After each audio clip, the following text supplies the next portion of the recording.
I did not know that a place like George Mark existed.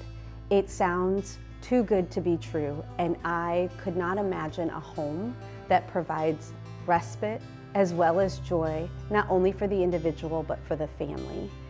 When I heard about it, I knew I wanted to see it for my own eyes. And then part of it was also disbelief, that how could a place like this not be talked about, screamed about from like the mountaintops? And when thinking about bringing my family here, something that really touched me is the idea or the dream of being able to see George Mark through the eyes of Soraya, my daughter.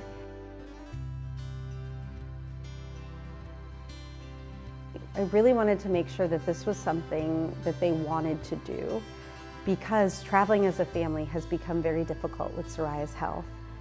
Each individual, for different reasons, wanted to come here. Soraya could not believe that she could be at a place where she could have fun and have medical care, and nobody would blame her or be upset if she was too tired to do something. This is in line with the message of the book.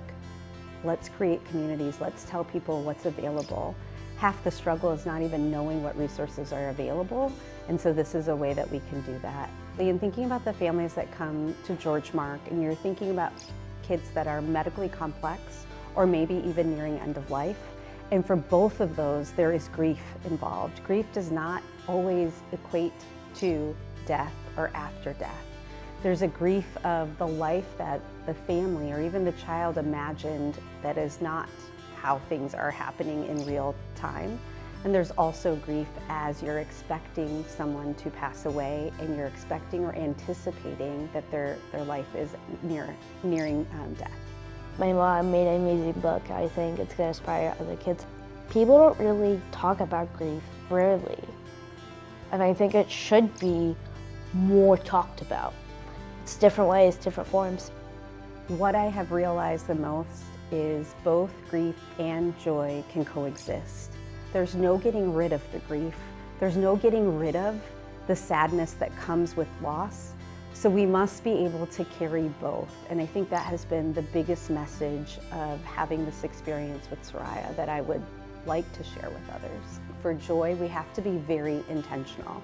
We have to set goals and actively go seek joy and make situations happen in order to find that joy, that it may not come to us. And if we wait too long, we may be just missing out on some amazing opportunities. I think my parents always want us to be close, be together, figure out our relationship since it's been difficult. My parents they're doing everything they can, and I feel like they have inspired me completely. They inspired me to be a better person. I want people to know that there is a place for respite. When I say respite, I mean respite for the family, respite for the patient, as well as a place that creates joyful moments while providing medical care so everybody can have that time to trust and just be still.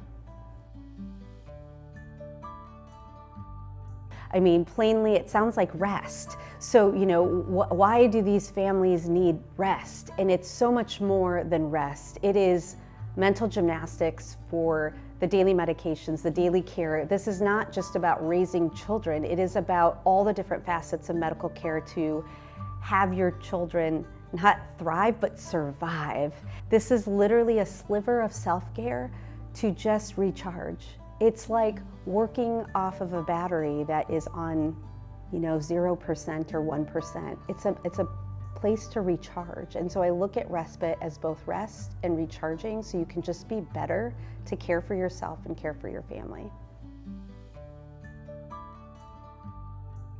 I was astounded of just being on property without even having a full tour. There's a serenity here. And my husband and I, just even in the parking lot, were able to just exhale and like fully exhale. And that is something that we have not had in years. I would say I am so glad I get to explore this place. So I'm glad to be here. I now have that vision from Soraya. So while other people I have heard of what George Mark is like, what I can see firsthand, I heard this come from Soraya's mouth today. She asked the nurse, "Do you think you could give my meds? Because I'd like to give my parents a break. I really like to talk to you. I think sometimes it's hard for my family to always listen to my same stories. I would love to talk to you about it." So one is connection. Two is friendship. If you think about children who have medically complex needs or have any children that have any type of disability, it can be isolating and not having opportunities to connect. So if we're feeling isolated, how does that child feel at home? You know, if they're unable to go to school, they don't have any other people to talk to, and they are craving that social interaction. And today, Soraya got to connect not only with animals, workers, people coming in with kitten parties, reptiles, anybody from the food staff to the nursing staff to the visitors. They're all points of contact that allows Soraya to just be herself. And it's a warm, inviting, safe place that creates space for all emotions. It's pretty nice, really nice here. There's not a lot of days that you can see other disability kids. It's a weird thing, but I think it's worth it. Definitely met many people that I didn't know that I got to meet, and very exciting, very fun. I think it's a place that it should be all over the world, like had more hospitals like this that do the same thing. I am so glad I get to explore this place. Like, I'm glad to be here. I would name this serenity. Peace of mind, peace in my heart, peace and love in thinking about the families that have come through here.